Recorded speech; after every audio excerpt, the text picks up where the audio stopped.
Hello friends, मैं doctor Sanjeet. आज हम आपको बताने जा रहे हैं कि यदि आपको पाइल्स है या फिशर है, यानी मल द्वार पे अगर कोई ऐसी समस्या है जिससे आपको जलन हो रहा है, दर्द हो रहा है, ब्लीडिंग हो रही है या अनकंफर्टेबल फील हो रहा है, तो 2-3 ऐसे खाने हैं, उसको आप प्लीज़ मत खाइए। क्योंकि मैंने देखा है अपनी क्लिनिकल प्रैक्टिस में, अगर हम इसको खाते हैं या मेरे पास जितने भी पेशेंट आते हैं, अगर वो उसने रात में अगर वो खाना खाया है, तो अगले दिन उसको कहीं न कहीं समस्या मैंने देखा है बढ़ा हुआ आता है। तो जैसे है नॉन-वेज, नॉन-वेज में भी कोई भी नॉन-वेज आप मत खाइए। क्योंकि आपने जिस दिन भी नॉनवेज खाएंगे, चाहे वो चिकन हो या मटन हो या कोई भी नॉनवेज हो, हमने देखा है फिशर की समस्या और पाइल्स की समस्या बढ़ते हुए देखा है। और उसके साथ साथ है जैसे पनीर, पनीर में भी क्योंकि ये 100% लगभग प्रोटीन होते हैं।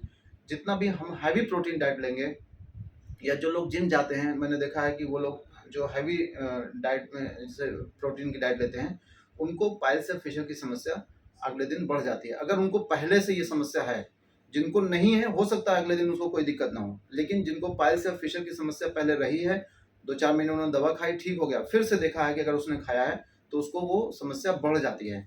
तो पनीर, नॉनवेज और तीसरा अमरूद। अमरूद अक्सर लोग कहते हैं कि भाई अमरूद खाने से पेट तो साफ होता है, लेकिन डियर फ्रेंड्स, पेट तो साफ होगा, हमारी छोटी आंत के बाद जो बड़ी आंत में जो खाना स्टोर है वो शरीर से बाहर तो निकलेगा, लेकिन निकलेगा कहाँ से? मलद्वार से तो निकलेगा। बड़ी आंत का जो जो उसका जो ट्यूब लाइक स्ट्रक्चर होता है वो काफ़ी चौड़ा होता है, लेकिन मल द्वार जो होता है, एनल जो बहुत पतला होता है।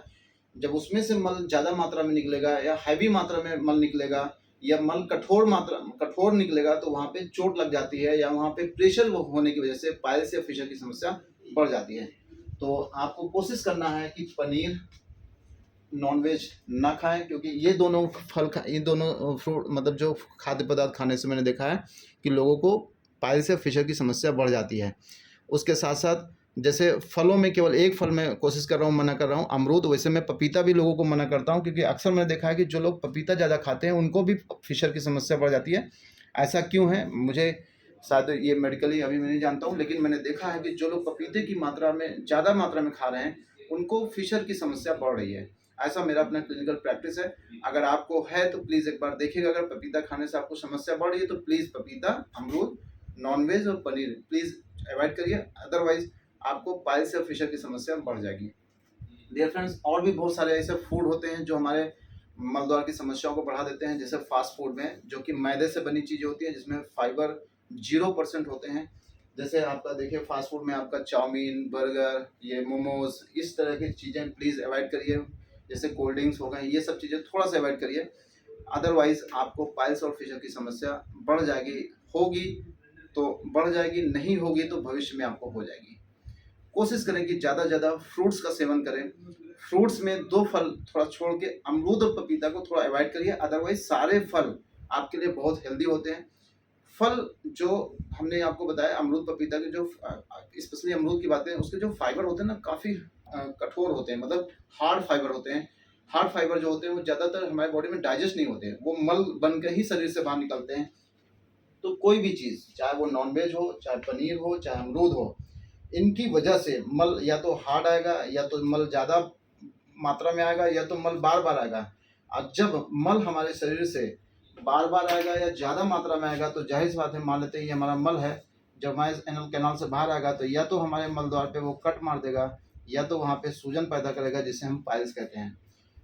तो ये चीज़ें नहीं होनी चाहिए। ना तो मल आपका हार्ड होना चाहिए, ना तो मल ज़्यादा होना चाहिए, ना तो मल बार बार आना चाहिए। आपने खुद एक बार आजमा के देख लीजिएगा। आज आप 1 किलो अमरूद खा लीजिए, अगले दिन आप देखेंगे बहुत सारा मल आपको शरीर से निकलेगा। अगर बहुत सारा मल यहाँ से निकलेगा, तो जाहिर सी बात है, जब मल हमारे शरीर से निकल रहा होगा तो हमारे मल द्वार पे क्या प्रेशर नहीं डालेगा? क्या वहाँ पे फ्रिक्शन फोर्स नहीं क्रिएट करेगा? वहाँ पे जब प्रेशर डालेगा या फोर्स करेगा, तो हमारे मल द्वार पे जो एनल कैनाल होती है उसकी म्यूकोसा मेम्ब्रेन टियर हो जाएगी, या अगर वहाँ पे कोई हेमोराइड्स हैं, जो ब्लड वेसल्स होती हैं, अगर वो डायलेट नहीं है तो वो डायलेट हो जाएंगी। तो प्लीज़ थोड़ा सा कोशिश करिए, नॉनवेज, पनीर और अमरूद को अवॉइड करिए। हो सके तो थोड़ा सा पपीता को भी छोड़ दिए, बाकी सारे फल खाइए। क्योंकि आप जितना अधिक फल खाएंगे, ये फल आपको, एक तो आपके शरीर में जितने भी आपकी बॉडी में न्यूट्रिशन की जरूरत है, जैसे minerals, vitamins, proteins, fat, carbohydrate, everything जो आपके बॉडी बिल्डर मटेरियल्स होते हैं, वो आपको पूरा का पूरा प्रोवाइड करेंगे। और चूँकि जब हम बीमार होते हैं, हम लोग हॉस्पिटल में जाते हैं, तो लोग हमारे लिए क्या लेके आते हैं? फल ही लेके आते हैं ना, क्योंकि फल हमारे शरीर में हीलिंग पावर को बढ़ाते हैं। और जितना हमारे शरीर में न्यूट्रिशनल वैल्यू की ज़रूरत होती है, फल खाने से हमारे शरीर में वो पूरी की पूरी वैल्यूज़ हमें मिल जाती है। कुछ चीज़ें और होती हैं जो कॉन्स्टिपेशन को बढ़ाती हैं। सबसे इम्पोर्टेंट चीज़ है, जैसे अभी हमने इसके पहले वीडियो में बनाया था कि वेस्टर्न टॉयलेट में बैठने से हमारी जो प्यूबिक मसल होती है वो थोड़ा सा ज़्यादा कॉन्स्ट्रिक्ट होती है, ज़्यादा टोन में रहती है, जिसकी वजह से एनल कैनाल और रेक्टम एक सीधी रेखा में नहीं आते, जिससे मल हमारा पूरा तरह से बाहर नहीं आता है। तो कोशिश करें कि वेस्टर्न टॉयलेट का प्रयोग कम से कम करें। अगर कर भी रहे हैं तो नीचे एक स्टूल लगा लें, ताकि आपका स्टूल अच्छे से पास हो जाए। वहाँ पे बैठ के पेपर ना पढ़ें, वहाँ पे बैठ के बहुत ज़्यादा देर सोचें नहीं, क्योंकि एंजाइटी और डिप्रेशन ये भी कॉन्स्टिपेशन को करने में बहुत बड़ा फैक्टर होता है। कुछ लोग होते हैं मोबाइल ले गए और आराम से वहाँ बैठे हैं और मोबाइल से बात कर रहे हैं, टाइम वेस्ट कर रहे हैं। जितना ज़्यादा आप टाइम देंगे, आपका इंट्रा एब्डोमिनल प्रेशर बढ़ेगा। इंट्रा एब्डोमिनल प्रेशर बढ़ने से वहाँ की जो ब्लड वेसल्स होती हैं उसमें ज़्यादा कंजेशन होगा। ज़्यादा कंजेशन होगा तो वहाँ पे पाइल्स की समस्या बढ़ जाती है, या वहाँ पे फिशर की समस्या बढ़ सकती है। मोबाइल का प्रयोग कम करें। एक जगह बैठ कर अगर जॉब करते हैं तो कोशिश करें कि 1 आध घंटे अगर बैठें तो 10-15 मिनट थोड़ा सा टहल लें, या एकदम से लेट के ही सारा काम ना करें, थोड़ा सा आप मूव भी करें। स्ट्रेस भी बहुत बड़ा फैक्टर होता है कॉन्स्टिपेशन को करने के लिए। जैसे स्टूडेंट लाइफ में एक जगह बैठ के पढ़ना, या हम किसी जॉब में हैं वहाँ पे लगातार एक जगह बैठे रहना, एक जगह खड़े रहना, या हमें थायराइड की कोई समस्या है, जैसे कोई बीमारी है, जैसे थायराइड हो गया, डायबिटीज़ हो गए, ये सब भी हमें कॉन्स्टिपेशन को करने में हेल्प करते हैं। प्रेगनेंसी, महिलाओं में प्रेगनेंसी भी एक बहुत बड़ा फैक्टर होता है जो कि कॉन्स्टिपेशन करता है, क्योंकि बच्चे के प्रेशर की वजह से हमारी एनल कैनाल जो होती है, सॉरी, जो रेक्टम होता है उस पर प्रेशर पड़ता है। इंट्रा एब्डोमिनल प्रेशर पड़ने की वजह से यहाँ पे कंजेशन क्रिएट होगा। कंजेशन अगर ज़्यादा होगा तो यहाँ पे जो ब्लड वेसल्स होती हैं वो ज़्यादा डायलेट हो जाती हैं, यानी वहाँ का जो वेनस ड्रेन होगा, जो वेन होती हैं वहाँ का जो ड्रेनेज होगा वो वापस ब्लड नहीं जाएगा, जिसकी वजह से वो स्वेल कर जाएंगे और हमें पाइल्स की समस्या बढ़ जाएगी। और स्ट्रेनिंग, मल त्याग के समय आप ज़्यादा कांखिए नहीं, यानी स्ट्रेनिंग, वहाँ पे प्रेशर मत दीजिए। Otherwise because of increase intra abdominal pressure venous congestion होगा, बिकॉज ऑफ जो वेन में ब्लड है वो वापस ड्रेन नहीं हो पाएगा। अगर वेन का ब्लड ड्रेन नहीं होगा वापस, तो वहाँ पे वो स्वेल हो जाएगा। स्वेल होने की वजह से हमें पाइल्स की समस्या बढ़ जाती है। पाइल्स मतलब कॉन्स्टिपेशन को ठीक करने का सबसे बेस्ट तरीका ये है, हमारा रूटीन होना चाहिए, वो बिल्कुल फिट होना चाहिए। जैसे आप रात में 11 बजे या 10 बजे सोते हैं तो प्लीज़ आप कोशिश करें कि रेगुलर बेसिस पे उसी समय सोएं जो जितना आपका रोज़ का सोने का टाइम है। और सुबह जितना आप सुबह जल्दी उठते हैं उतना ही ज़्यादा आपको लिए फ़ायदा होगा। अगर आप 6 बजे रोज़ उठते हैं तो कोशिश करें कि 6 बजे ही उठें।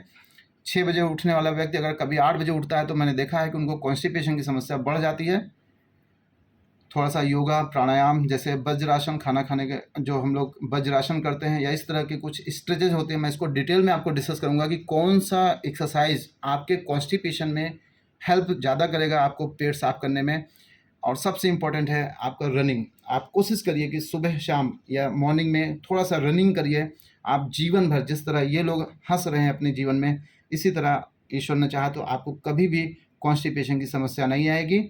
आप सुबह जल्दी उठें, थोड़ा सा मॉर्निंग वॉक करें, या एक्सरसाइज करें, या योगा करें, प्राणायाम करें, क्योंकि जब हम इस तरह की अपनी लाइफ में एक्सरसाइज या एक्टिविटीज़ करते हैं तो हमारे शरीर में जो डाइजेशन होता है, क्योंकि डाइजेशन कहाँ से शुरू होता है? डाइजेशन हमारा माउथ से लेके एनस तक पूरा होता है।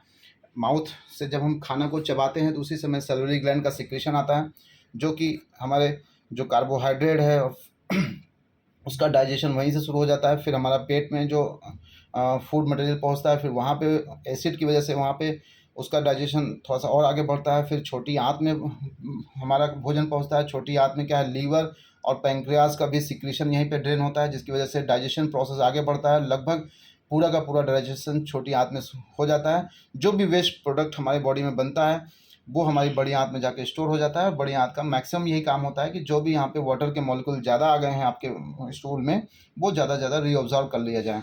फिर हमारा जो मल है वो छोटी बड़ी आंत से होते हुए, यहाँ से रेक्टम से होते हुए एनल कैनाल से बाहर निकल जाता है। और इस पूरी प्रक्रिया में जो आपका एक्सरसाइज है, जो आपका डेली रूटीन लाइफ स्टाइल है, वो बहुत बड़ा फैक्टर है। अगर आप चाहते हैं कि आपका पूरा का पूरा डाइजेस्टिव सिस्टम बिल्कुल हेल्दी रहे, आप जो भी खाएं आसानी से पच जाए और आपको कॉन्स्टिपेशन कभी ना बने, तो कोशिश करिए कि आप मॉर्निंग मॉर्निंग वॉक करिए, सुबह जल्दी उठिए, एक्सरसाइज करिए, रनिंग करिए, हेल्दी रहिए, खुश रहिए, एंजाइटी डिप्रेशन में मत रहिए। अगर आप एंजाइटी डिप्रेशन में रहेंगे तो डियर फ्रेंड्स कॉन्स्टिपेशन की समस्या बढ़ जाती है।